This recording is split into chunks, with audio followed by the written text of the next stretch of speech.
bisexual. Coworker 4. He had just broken off an engagement. I didn't hear that from him, just through the rumor mill. He had contacted me, asking me if I wanted to go out. And I said that he wasn't really my type of date.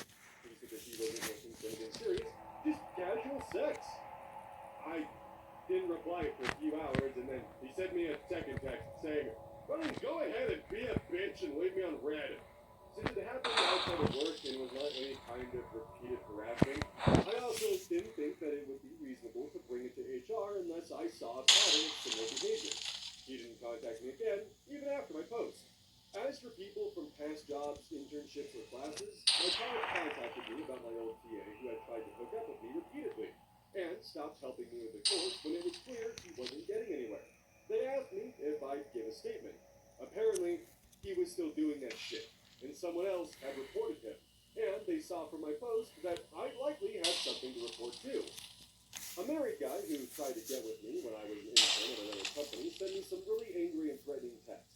I'd have to figure my Instagram post, with his public Instagram account tagged, caused problems in his marriage. I definitely have been taking extra steps to stay safe when I'm leaving my apartment or going anywhere. I'm considering reporting this to police because it was the most overtly threatening thing I've received. A few other people I tagged sent me texts telling me how shitty it was not to keep private conversations private, etc. I ignored all those. As for what happened this morning in my HR meeting, I was all ready to go in with metaphorical guns blazing, defend everything I'd said or done with sources from the company handbook, such as how I did not violate the company's social media policy, as it only prohibited pretending to speak to the company as a whole if PR is not your job, or reveal confidential code or design or business contracts online.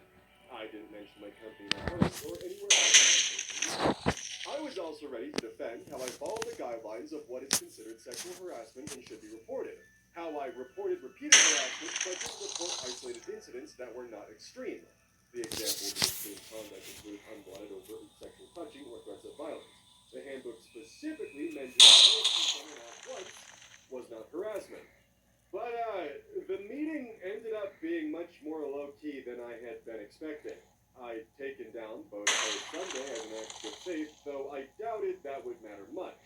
When I went in, I sat down and asked if I could report the meeting. The HR representative, I'll call her Beth here, but that's not her real name, of course, said okay.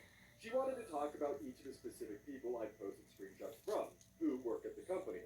Those made up less than a third of my screenshots, FYI.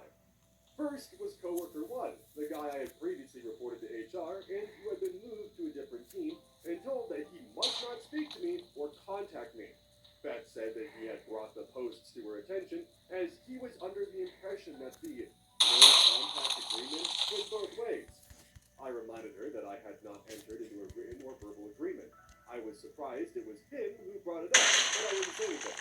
She asked if there had been continued harassment or contact from him after my initial report. I said no. She moved on to the next trigger.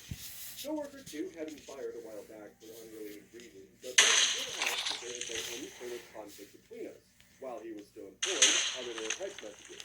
I said no. She asked me the same question about coworker 3. I told her that I had received texts from him on Saturday that came across as threatening, and used several slurs about my sexuality. I gave her a screenshot of those messages.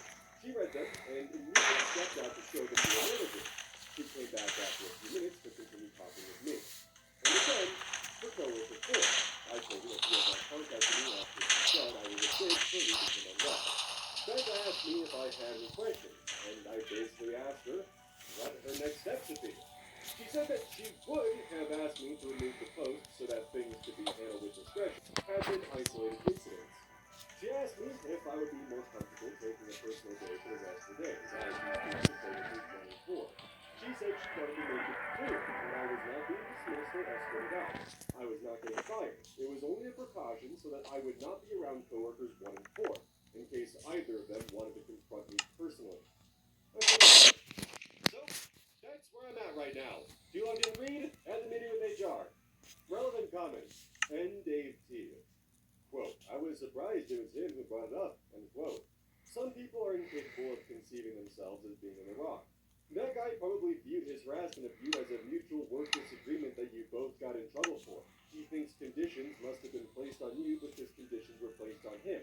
It is inconceivable to him that he was the aggressor and you were the victim. No, it doesn't make sense.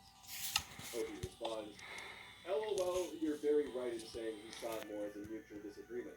Initially, he tried to claim that I was harassing him back. For using profanity words